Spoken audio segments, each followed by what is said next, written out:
जिस तरीके के सबसे दुनिया की भ्रष्ट नगर पालिका में अगर शामिल की जाए तो मेरी राजगढ़ की नगर पालिका है। ये सरकार चाहती है कि हमारा डबल इंजन है, डबल इंजन से मांग करता हूं कि प्रस्ताव लीजिए। आप रिजल्ट देते हो, परिणाम देते हो, परिणाम के बाद में जब ओएमआर शीट पर भी अगर कोई इस तरीके से फर्जीवाड़ा कर ले, उसमें चंद 15 कर्मचारी, जिसमें से आधे कर्मचारी संविदा पर बैठे हैं और वो किराए की बिल्डिंग में वो कर्मचारी चयन बोर्ड चल रहा है, कैसे ये देश का, प्रदेश का युवा आप पर भरोसा जताएगा? कम से कम 370 करोड़ रुपए मेरे चूरू जिले के बकाया हैं। कौन से किसान की सरकार चिंता कर रही है? 23-24 का बकाया है, 25 का अभी बकाया है। SC, ST और OBC 3 श्रेणी के लोगों को छात्रवृत्ति दी जाती है। 12वीं के बाद सरकारी नौकरी की तैयारी करें झुंझुनू की आधार क्लासेस में। राज्य स्तर की नौकरियों के साथ बैंक, SSSC, दिल्ली पुलिस और रेलवे की खास तैयारी, 600 से अधिक सफल चयन। आधार क्लासेस आपके सपनों की उड़ान का आधार। सभापति महोदय, मैं अभिभाषण के बिंदु संख्या 6 पर सबका साथ, सबका विकास, सबका विश्वास, उसमें नाम लिखा किसान का, युवा का, महिला का, श्रमिक का, वंचित वर्ग का। सबसे पहले मैं जिस किसान की बात की गई है उस किसान का इस राजस्थान प्रदेश में हमारे ताराशंकर से आने वाले माननीय सदस्य ने भी कहा है, पहले उस किसान की स्थिति है कि फसल बीमा 2021 कम से कम 370 करोड़ रुपए मेरे चूरू जिले के बकाया हैं। कौन से किसान की सरकार चिंता कर रही है? 23-24 का बकाया है, 25 का अभी बकाया है। इसी के साथ में किसान की बात, हमारे यमुना जल की बात किसान के लिए लंबे समय से चल रही है। उसमें मेरा सादुलपुर विधानसभा क्षेत्र का एक हिस्सा जहां ये डैम बनने जा रही है, ये 4 महीने का समय 2024 में कहा था कि 4 महीने में हम DPR बनाकर इस यमुना जल की आगे की प्रगति के रूप में हम काम करेंगे। लेकिन 2 वर्ष का समय बीत गया और 2 वर्ष में अभी भी आपने उसमें लाइन लिखी है कि प्रक्रियाधीन है हमारी DPR की अंतिम छोर पर। तीसरा, यमुना जल के लिए जहां डैम बननी है उस किसानों की भूमि अवाप्त हो गई। किसान आज से भय में और चिंतित है कि हमारी किसान की अगर भूमि वहां अवाप्त होगी, उसके लिए पुनर्वास के लिए क्या किया जाएगा, उसको सुरक्षित और संरक्षित कैसे किया जाएगा? ये मेरे हंसियाबाद, दुमकी के गांव के लोग, जिस 7 किलोमीटर में डैम बननी है, आज से मैं सरकार से मांग करता हूं कि सरकार किसानों को पहले यह भरोसा दिलाए कि जो किसान इस भूमि अगर अवाप्त होगी तो किसान को हम सुरक्षित और संरक्षित करने का काम करेंगे, इसलिए किसानों की चिंता मुक्त हो।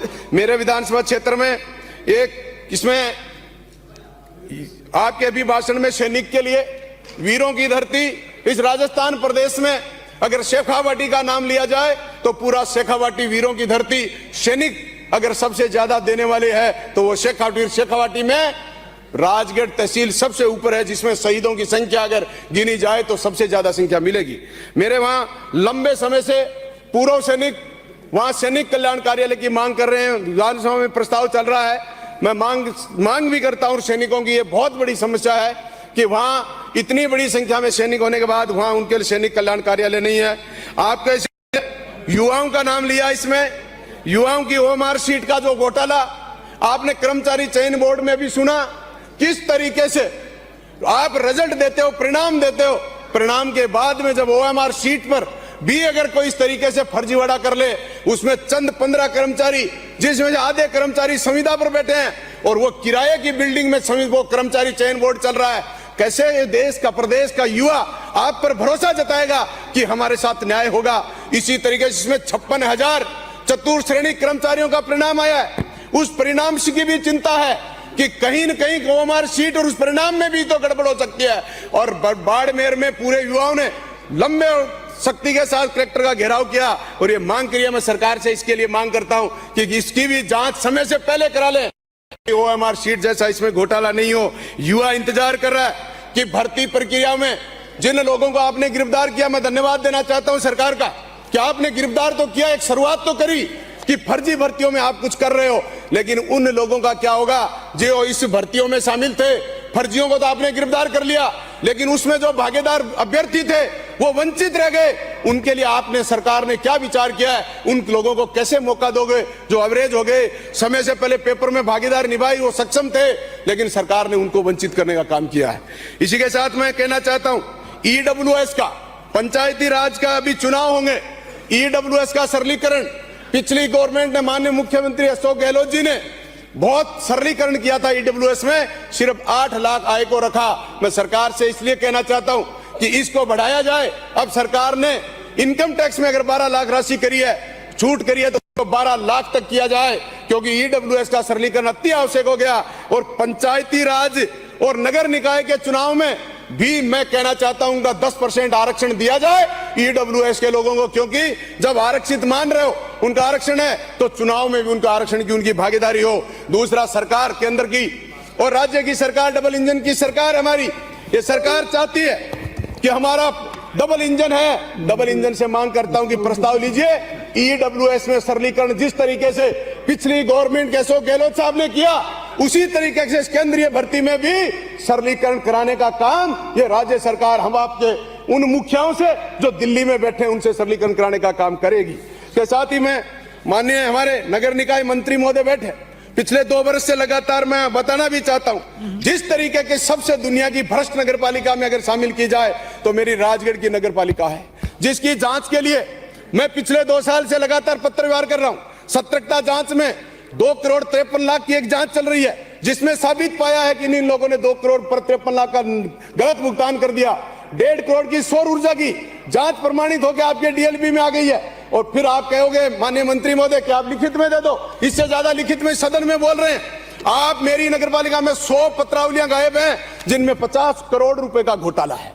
50 करोड़ रुपए घोटाला का पत्रावलियां गायब है। मुकदमा मेरी याचिका के बाद दर्ज हुआ, लेकिन आज भी जांच फिसडी है, डिपार्टमेंट कुछ नहीं कर रहा। इसलिए माननीय मंत्री महोदय मैं चाहता हूं इस भ्रष्टाचार को रोकिए और उसकी जांच करिए, मेरी नगरपालिका को सुचारू करने का आप काम करिए। अभी उस भ्रष्ट अधिकारी को, आपके राज्य के नेता, उस भ्रष्ट अधिकारी को जिसने 50 करोड़ का घोटाला किया, पिलानी में आज भी पद स्थापित है, उसको वापस लगाने का राजगढ़ में काम कर रहे हैं कि वो अपने काले कारनामे दबाने कर उसकी जांच नहीं हो पाए, उसके खिलाफ कार्रवाई नहीं हो पाए। ऐसे अधिकारी को आपने फील्ड पोस्टिंग, वो भी 2-2 नगरपालिका होगा।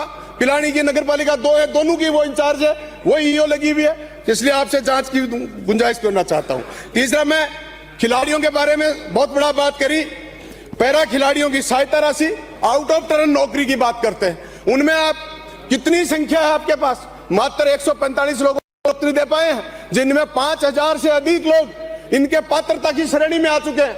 और उनको मुआवजा जो सहायता राशि मिलनी चाहिए थी, पैरा खिलाड़ियों को वो सहायता राशि पिछले 3 वर्ष से नहीं मिल रही है। उसमें कुछ भागीदारी इनकी भी है, कुछ भागीदारी आपकी भी है। उनको सहायता राशि दें और उन खिलाड़ियों को आउट ऑफ टर्न नौकरी देने का काम करें। छात्रवृत्ति की बात आई, SC, ST और OBC 3 श्रेणी के लोगों को छात्रवृत्ति दी जाती है, चाहे केंद्र सरकार से आए चाहे राज्य सरकार से मिले। लेकिन अगर समय पे उन गरीब लोगों के लिए छात्रवृत्ति उनके उत्साह के लिए, उनके सहयोगार्थ रूप में होती है, और अगर वो 2-2 साल तक छात्रवृत्ति नहीं मिले, उन अभिभावकों को बच्चों की क्लास छूट जाती है, वो उच्च शिक्षा प्राप्त नहीं कर पाते। इसलिए समय पर उनको छात्रवृत्ति SC, ST, OBC को मिले। इसके साथ ही मैं कहना चाहता हूं, झींगा पालन आप उद्योग की कहते हो। राजनीतिक राजस्थान आया, आपने प्रवासी राजस्थानियों को बुलाया। मेरे क्षेत्र में पानी बहुत खारा है और झींगा फार्म किसान का बहुत बड़ा उद्योग मिला है, उसकी बिजली की स्थिति इतनी महंगी है कि आप उद्योग वालों को तो रियायत प्रदान कर रहे हो और उस किसान को आप रियायत प्रदान नहीं कर पाने से वो झींगा फार्म के किसान उसको मजबूरन वो उद्योग बंद करने की स्थिति में आ गए हैं। माननीय मंत्री महोदय, आप मेरी बात को कई बार कह चुका हूं, आपका प्रपोजल भी है, लेकिन इसको बिजली में छूट दें और किसान की तरह 90 पैसे यूनिट में जो बिजली दे रहे हैं उसी तरीके से उनको बिजली उपलब्ध कराई जाए। माननीय सभापति महोदय, आबादी के लिए आपने लिखा है कि राजस्थान में 90% लोग गांव में बसते हैं और गांव में बसने वाले लोगों के लिए आप कहते हो हम प्रधानमंत्री आवास योजना में उनको आवास दे रहे हैं। आवास दे कहां रहे हो? किसान गांव के लोगों की स्थिति है कि पिछले 50 वर्ष से आप आबादी विस्तार नहीं कर पाए। आबादी विस्तार के बिना गांव का वो व्यक्ति प्रधानमंत्री आवास बनाने की स्थिति में ही नहीं है। इसलिए मैं कहना चाहता हूं कि आबादी विस्तार जिस तरीके से लोगों की आवश्यकता है, ग्रामीण क्षेत्र की परिवेश की आबादी विस्तार जिस तरीके से आप किसी सरकारी आयोजन में भूमि अवाप्त करते हैं, उसी तरीके के भूमि अवाप्त करके उन गरीब भूमिहीन लोगों को आप भूमि देने का काम करें, जिससे आप घुमंतु जातियों को पट्टे देने की बात कर रहे थे।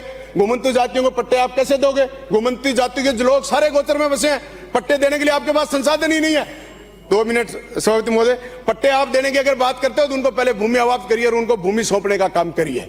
इसके साथ मैं कहना चाहता हूं, मेरे विधानसभा क्षेत्र में विद्युत विभाग के हमारे मात्र 2 AN ऑफिस है। लंबा बड़े जनसंख्या हो गई, बहुत बड़ा क्षेत्र हो गया। प्रपोजल भी आपकी सरकार ने, आपके संयुक्त जॉइंट सेक्रेटरी ने प्रशासन के द्वारा डिमांड भी और मांग भी करी गई। उसमें आपकी कंडीशन भी डाली गई, अधिक उपभोक्ता जहां भी होंगे उसको हम AN ऑफिस करने का दूसरी ऑफिस स्वीकृत करेंगे। मेरे विधानसभा क्षेत्र के 2 प्रस्ताव प्रपोजल आपके सामने, सरकार के सामने 20,000 से अधिक उपभोक्ताओं के हैं, जिसमें एक चांदकोठी और एक मेरा सिद्ध तहसील मुख्यालय, और चांदकोठी में पंचायत समिति बनी है, दोनों AN ऑफिस कार्यालय मैं आने वाले बजट में मांग करता हूं कि आप घोषणा करेंगे, जिससे हमारे इन लोगों को उसमें लाभ मिले। तीसरा, एक मैं माननीय चिकित्सा मंत्री महोदय का ध्यान आकर्षित करना चाहूंगा कि आपने भर्तियां करने की बात कही है, 25,000 हम भर्ती करेंगे। एक प्लेसमेंट एजेंसी के नाम से आपने पिछले बजट में घोषणा करी थी कि हम जितने भी संविदा कर्मचारी जो लेंगे वो हमारी सरकारी एक प्लेसमेंट एजेंसी होगी और उसके माध्यम से हम उन युवाओं को भर्ती करेंगे। लेकिन आज भी उस ठेका प्रथा के माध्यम से भर्ती कर रहे हैं। जो इन बेचारे ANM और GNM के लोग या कोई कंप्यूटर ऑपरेटर लगते हैं, उनसे 1.5 लाख रुपए लेकर उनको भर्ती कर रहे हैं, क्योंकि वो बोनस अंकों के लालच में उनको पैसे दे रहे हैं। इसलिए सरकारी प्लेसमेंट एजेंसी के माध्यम से इनकी भर्ती करें। एक बात और कहकर मैं मेरी बात को, एक बात, माननीय नर्सिंग अधिकारी लिखित भर्ती परीक्षा, इसके लिए नर्सिंग ऑफिसर से जो भी लोग लगना चाहते हैं वो ये चाहते हैं कि मेरिट बेस पर हमें नहीं लगाकर हमें लिखित भर्ती परीक्षा से लगाया जाए, जिससे हमारे साथ बीच में ये 30-20% नंबर की भागीदारी होती है, इन लोगों को हमसे रोक पाए। और इसी माननीय अध्यक्ष महोदय,